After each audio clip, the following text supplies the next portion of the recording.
How's it going, everyone? Justin the Gaming here. I hope you guys had a fantastic new year, whether you're out celebrating with your friends, your family, or just out partying. I hope you had a good time, and I hope your 2016 is even better than your 2015. And for the start of a new year, I thought I'd start something new for the channel. I'm going to start my first ever Be a Pro series. Obviously, I'm going to be a goalie. It's my best position. And one of the reasons I want to do this is for commentaries. I did a couple of commentaries in NHL 15. They went pretty well over interesting topics. But it was over random gameplay, and I think this will be more interesting and fun for you guys. Plus, it's more goalie practice for me. I want to practice my commentaries. It's something I want to be better at. When I do my tip videos, I do a lot of takes, mainly because I stutter, or I mumble, or I just mess up, and I have to start a bit of it over each time. So I'm hoping with this practice, it'll help me get better. And there's a lot of things I want to talk about. Before I get to what I want to talk about, let's quickly make our guy. So you can see I already did it. Player name, Hakuna Matata. It was my favorite player name in NHL 15. I'm bringing it back for 16. One of my favorite things about it, one, it means no worry. So when this guy's in net, you got nothing to worry about. And when I brought this for drop-ins in NHL 15, that's pretty funny because once in a while, a guy would read the name and he would just start bursting into song. And that would just make my day for a drop-in game or an OTP match, just having a random person sing Hakuna Matata. Jersey number 55. That is in honor of my favorite baseball player. Baseball is actually my main sport. Tim Lincecum, a former pitcher of the San Francisco Giants. He might not be in the pros next year because he hasn't done well. But what I like about him is that he was 5'10", 5'9", 5'11", somewhere in that range. He's not a big guy, and he still dominated for a couple of years, got a couple of Cy Young awards. And when you have someone who looks like he could be your best friend, like an average Joe, destroying guys who are twice his size, that's always going to be a hero in my book. So a hybrid, going to be in the middle. Everyone's a hybrid nowadays in the NHL. Player name is Matata because it's close enough to Matata. We're going to make a guy a little bit bigger. I mean, goalies nowadays are getting bigger and bigger. So I'm going to go with 6'3". Pick a nice round 200 as the weight, even though I don't really know if that matters. And we are going to be from parts unknown because, who really knows where Hakuna Matata is from. Change appearance. Yeah, if we're going to go with the Lion King reference, might as well make him look like one in a sense. Try and give him some sort of mane. How's that hair looking now? That hair could be better. Hey, he's got more hair. Alright, so eye color. I thought that was red. Unfortunately, they don't have a red, so want red so we can look into the hearts and soul of the other team and just destroy them from the inside. Alright, we got to give him a mane. So let's go partial, but we're going to go full length. There we go. Now he's looking like a lion. There's his mane. He's the king. He just can't wait to be king one day, but right now he's going to be in the CHL for a bit. Alright, so I think we're good. I'm not worried about the equipment. When I get to the show, I'm either going to match team colors or I'm going to go with the wild stuff that I have for my EASHL Pro. So save and continue. I'm not going to do the whole CHL season. That'll take forever. Let's go with the entry draft. So in honor of a buddy of mine, Mercy, who plays, he plays in LG. He's a new goalie. He's been practicing. He did a lot of work. He started off in the CHL and then did work, and now he's getting shutouts in the AHL, moving his way up. So I'm going to pick the Owen Sound Attack because that's the team he started on. So good for him, Mercy, and I'm going to do that in honor of you. So let's go to the game settings. For this game, I'm just going to do the third period at 7 minutes just because the intro is taking some time. I don't want the video to go on forever. But as of now, I'm thinking just, normal 4-minute periods. Nothing fancy, the full game, and we're going to see what happens. So it's basically going to be based on the topics that I have, but you guys definitely have a say in this. If you think if you just want the third period at 7 minutes, let me know. If you want the full game, let me know. Definitely going to be an all-star difficulty, but I'm going to try hardcore simulation or hardcore game style. I think besides that, everything is good. So I think we are good. So I'm going to hit B. Yeah, let's go B. Start that career. So another reason I want to do this Be a Pro series is I want to get closer to you guys. I want to drive more of a conversation, not just between us or whatever we're talking about. Or if you have any questions for me, whether it's for goalie, for NHL, whatever, just let me know. And I also want to drive more of a conversation between each other. We are not just the goalie community. We're also an EASHL community. We're also the NHL community. So try and help each other out as much as you can as well if you have any questions. Maybe some of you want to know a little bit more about me and I give that little tidbit about the number. Let's go right to the next game. And I think, this will be interesting for all of us. Let's play next game. I want to simulate the first 2 periods. Hopefully my guy doesn't get wrecked so I can at least play the third period. How do I do this now? Sim period A. Okay. And of course they scored 2 goals. Sim period. 2-2. All right, there we go. We got a game now. All right, intervene, start. There we go. Well, that's the one thing I like about simulating. It gives you a different scenario each time. So we got 1 period to do work. 7-minute period. We got 1 7-minute period. Okay, so obviously one of the main things for this is going to be goalie tips. I did a ton of Be a Pro in NHL, 12, 13, 14, even 15. But the main reason I did it, oh, sorry guys, the main reason I did it was because you needed it. You needed to play Be a Pro to unlock a lot of the stuff for the hockey shop, whether it was the +7 speed, yeah, because we only need speed. The +7, glove high, stick high, glove low, whatever it was. You would need up to 20 shutouts in a season to do it all. And that would take a long time. So it took a lot of practice for me. Eventually, I came up with this style, like a goalie play style. I'm not going to say it was easy to get shutouts, but it was definitely much easier to do well in offline Be a Pro with this style. And it's very different than playing online. The way I play in this is not going to be the way I play online. They're two very different play styles.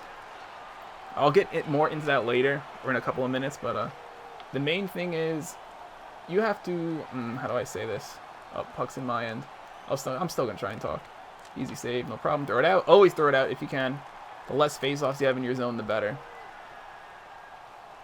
What do you think? The computers, they play different than a human does. They have the ability to snipe at any time, so you really have to make sure you have your angles covered. Clapperton.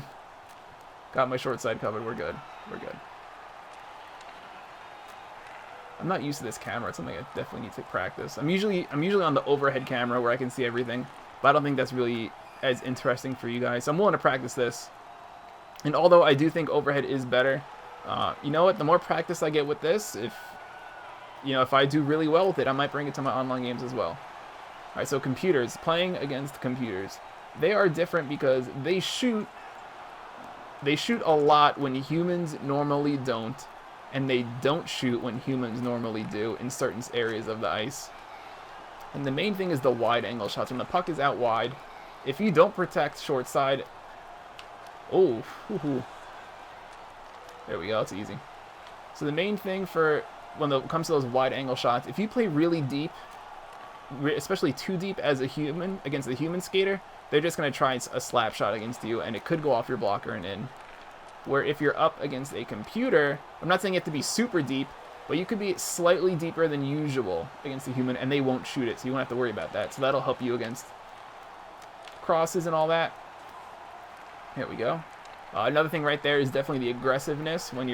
Anytime the puck is in the slot in the middle of the ice, you usually have to be a little bit more aggressive against the computer than you would against the human to make sure you have all your angles covered. Against the human, you can be slightly deeper in your crease. See, now right there, a human might have shot it right there. Why isn't my goalie covering that up? Okay. I hit the post by accident. Whew, you'd be surprising how tough it is to commentate or just to do any sort of commentary. There we go, game. That's exactly what I want. When the puck is in your end, I'm not going to say it's distracting in a sense, but you do lose focus a little bit. Your reaction time is cut down a little bit. I still want to talk when the puck's in my end. Not only just to make things more interesting, less dead time, but I do want to practice. It's something I do in my Twitch streams as well. Okay. I'm always trying to do better. There we go. Nice save. No worries. I think it helps me become a better streamer and a better commentator if I can do it while playing at the same time. So, but for the most part, I'm going to be somewhat quiet when the puck's in my end. But I do want to try something where I'm going to try calling out what my reads are when the puck is in our end once in a while. I want to let you know what I see and why I'm moving where I'm moving. And I think that'll be interesting, not only for a goalie perspective, or it's mainly just for the goalie perspective, but I think it'll help the veteran goalies who are used to this. Maybe if we are seeing the same things, then it'll help confirm, it'll make you know that you're on the right track. Or at least if you want to try this style. And if you're new to goalie and maybe you have too much tunnel vision where you're only focusing on the puck carrier. Where you're only focusing on the puck carrier, then it might help you expand. Oh man, he really sees this stuff, and I didn't notice that before. And maybe that'll help you guys out as well. So one of the big things that you will see me do or not do, I guess in this case, against computers, for the most part, you're not going to see me hold the post. There's a couple reasons for that. one of the main things is it is extremely, extremely rare to see a computer do a wraparound attempt. It has to be completely open. Nice pick off, MacArthur. They really don't do wraparound. So if the puck's behind my net, I am more than content to just sit there and just twitch, twitch, twitch. Make sure I got my short side covered. And, you know, I'm ready for a centering pass, essentially. They could come around the net and try and beat me short side. But if you're in butterfly and you're really close to that post, you should make that save more often than not. I'm not worried about it. They each do have their pros and cons. I'm not saying you should never hold the post. I'm not saying that. There are scenarios where you definitely should. Big save. But there's a perfect example of why I didn't hold the post and it helped me out. I was already towards the center of the net. Nice saves, Matata. Hakuna Matata. Alright. I mean, there is an advantage. When you're on this post, it's much easier to get towards the center of the net again in a controlled manner. You're going to be flying out. Oh, big save. Let's go. Come on, guys. Let's go. Let's get a goal. So definitely a few things here and there. Whew. I'd say my goalie style is a little bit different than others. The main thing is definitely that post factor. I got short side covered there. I'm not concerned. When I say I have short side covered, I'm talking about my glove or my paddle. My glove or my blocker, not paddle, sorry. Oh, it's a risky throw out there. Risky throw out. Look at that. That was a little bit weak by me, I will admit.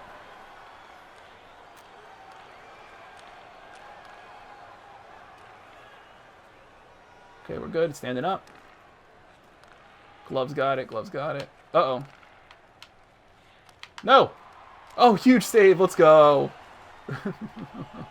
That is one of the few times I actually use the right stick. I try not to use the right stick very often. You want to try and get yourself in a scenario where you have short side covered with your glove or blocker. You want to try and keep yourself within one push away. And by one push, I mean usually with the left stick. It's usually your goal. You want to try and keep yourself one movement away. Whether it's just with the left stick, and then if that's not good enough, it's going to be with the left stick and the butterfly for a push. And then if that doesn't work, then you have to start looking at the right stick or a dive. Oh! No! Huge! That's a goal, yeah. That was a bad push off the post. I actually do want to talk about that goal a little bit in a second, so hold on 1 second. Clapperton scored on me. So I do want to talk about that goal right there, where I'm on the post. That's also one of the reasons why I don't go on the post, especially against computers, is because of that push off right there. Now let's just think. If I'm in the overhead camera, which is what I'm used to, I'm not blaming this on the camera, but it definitely was a factor to it. If I'm in the overhead camera and I try and push directly up on the left stick, I would go right there. I would go right there, which probably wouldn't have helped so much. It probably still would have been a goal anyway. But because I'm in this camera right here, now when I go up, I'm actually going this way, which is exactly what happened. And that gave me absolutely no chance. And you know what? I should have reacted at least with a dive. It didn't happen. Probably a goal anyway. That's alright, though. That's one of the things I'm going to have to get used to with this camera. But I do wish that is one of the reasons right there why I'm not a fan of not holding the post in general, but just holding the post against computers. Because you don't have to worry about wraparounds. If I just stayed in butterfly right there, I might have had a chance at that. I probably would have had a chance at that. But that's how it goes. That's okay.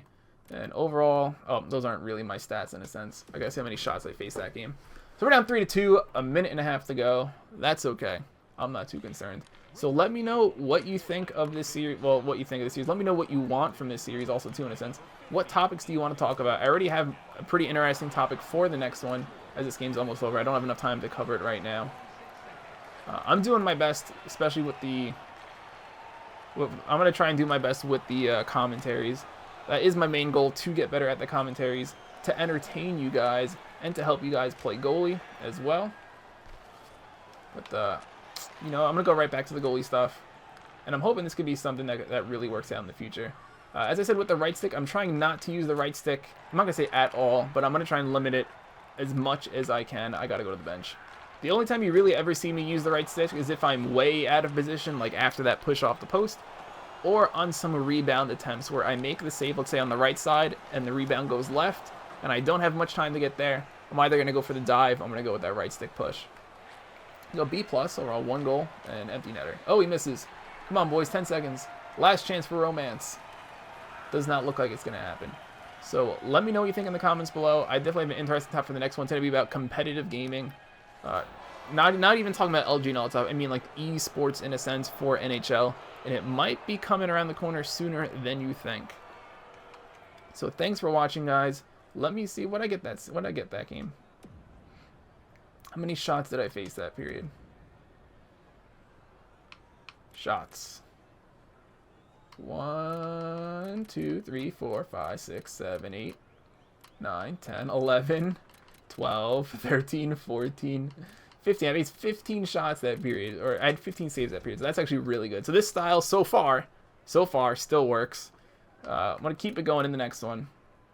Overall, I did not find it too difficult. The defense did a pretty good job. They intercepted the cross creases.